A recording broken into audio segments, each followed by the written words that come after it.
Hey everyone, it's Fun Around. My name is Jordan. This video will be for Friday's large slate of games. I have two batters that I like. I know I went with three last time, and there were a few that I still had leans on, but I'm gonna stick with these two guys for this video. So you will see images that come up on the screen right here. That's from a data app called Outlier. There will be a link in the description for a 7-day free trial for Outlier. And if you want to get a free month of Outlier, go check out this video that I made about positive EV betting, and you'll find out how to get that free month.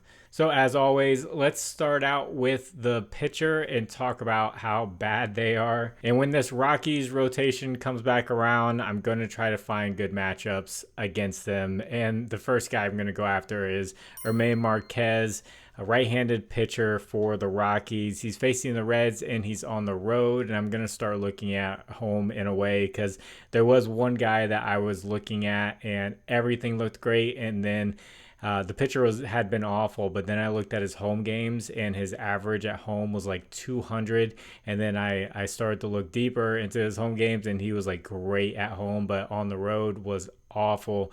So I didn't put that guy in this video. But Marquez giving up a 324 average on away games this year. So don't have to worry about him being some amazing guy on the road. And versus left-handed batters this year, giving up a 312 average. So I like the lefty on righty matchups. So bring in from the Reds Elly de La Cruz, who is a switch hitter. And when I look at switch hitters, I want to know what their better side is, and I want to always play them on their better side. And his better side is the left-handed side facing right-handed pitchers, where he's hitting 295 on the year. He's much worse on the other side, batting right-handed against left-handed pitching. So got the strong side here against a bad pitcher who doesn't do well on the road. He's heating up with back-to-back multi-hit games, and over the past 7 days, he is hitting 346 with 9 hits, 5 RBIs, and 4 runs. And for good measure, just going to show this on Outlier, every single game he's played against the Rockies, he has had a hit or more, and that is always the baseline with these picks, is just a hit. And then the rest of it will come as it will. So hits, runs, RBIs, total bases, all that stuff. You could take it, and more often than not, the guys I've been picking have been hitting stuff like hits, runs, RBIs. That's my favorite go-to, is probably 1.5 hits, runs, RBIs. But if I point out something like singles, like I did with Simpson yesterday, which he got a single, and then I point out, he's really good at stealing bases. He ended up stealing a base.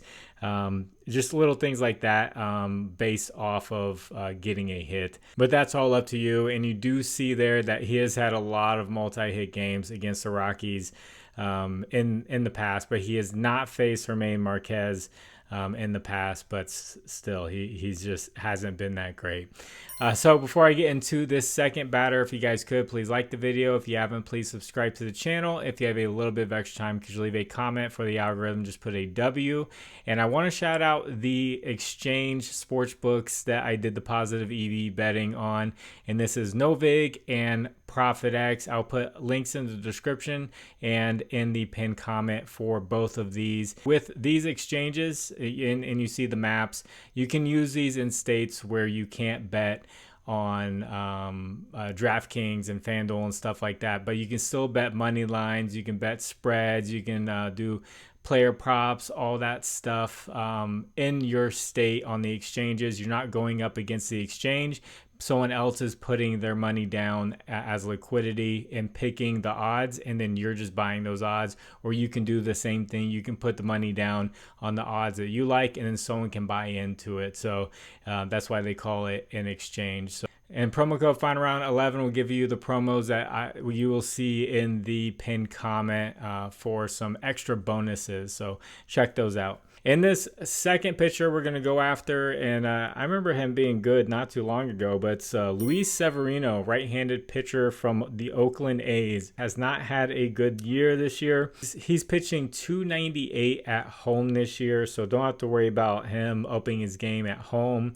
Giving up a 275 average to left-handed batters, and he's facing the Blue Jays. So the leadoff hitter is a left-handed batter, and I really like the way he's been hitting lately. So Nathan Lukes of the Blue Jays, left-handed batter, hitting 283 against right-handed pitching this year, and over the past 7 days he is hitting 375, 9 hits, a home run, 4 RBIs, and 6 runs and over the past week. So always with leadoff hitters, you can take a look at something like a run. Less likely for an RBI, but definitely if they can get on, then you have the heavy hitters coming in right behind them to knock them in for a run. And a really good matchup here for Nathan Lukes. If you guys would like to discuss lines further, I have a Discord. Link is in the description. That is completely free. You can talk about baseball in there, basketball, all that good stuff. Like I said, it's free. I'd love for you to join. It's just like a big community square, town square for sports bettors. And then as far as a recap goes, I had CJ Abrams to record a hit. He hit a double early and then did not do much the rest of the day, but still a double is a solid day.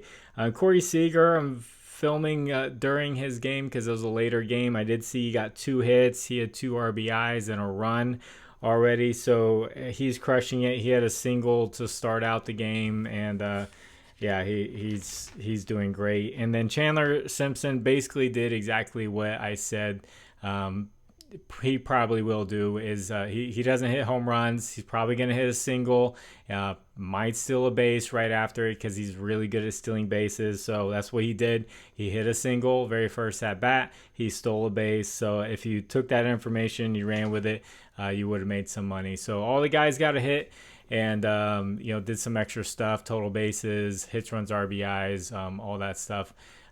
Hit for different guys. I would like for all of them to get different things like RBIs and runs and all that stuff, but at the end of the day, I'm trying to focus on getting that hit because if I'm picking guys and they're not getting hits, and that means I need to probably make adjustments of what I'm looking at and stuff like that. So I'm happy that they're getting hits. I'm happy that they're hitting their total bases and they're doing what I think they're going to do, like getting the single and the steal and things like that. So I know some people aren't happy that, not every guy's hitting a home run every single time I mention a name.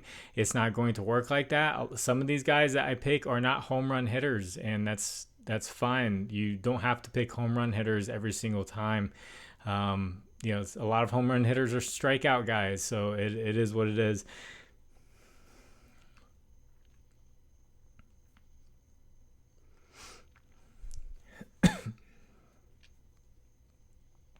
And like I mentioned in the last video, still waiting on my new laptop, and that is going to boost my research and my capabilities because I'm getting an AI laptop to find more resources that will help us to make better decisions and to maybe spot things that I'm not seeing or not finding, or can help back the research that I am finding for you guys. So that's not only going to be for baseball, but that'll be for NBA and if I do NFL this year, all that stuff too. So it'll just help streamline the process and everything. So gonna get this edited and get it out to you. God bless you all. It's the final round. My name is Jordan. I will catch you on the next one. Bye.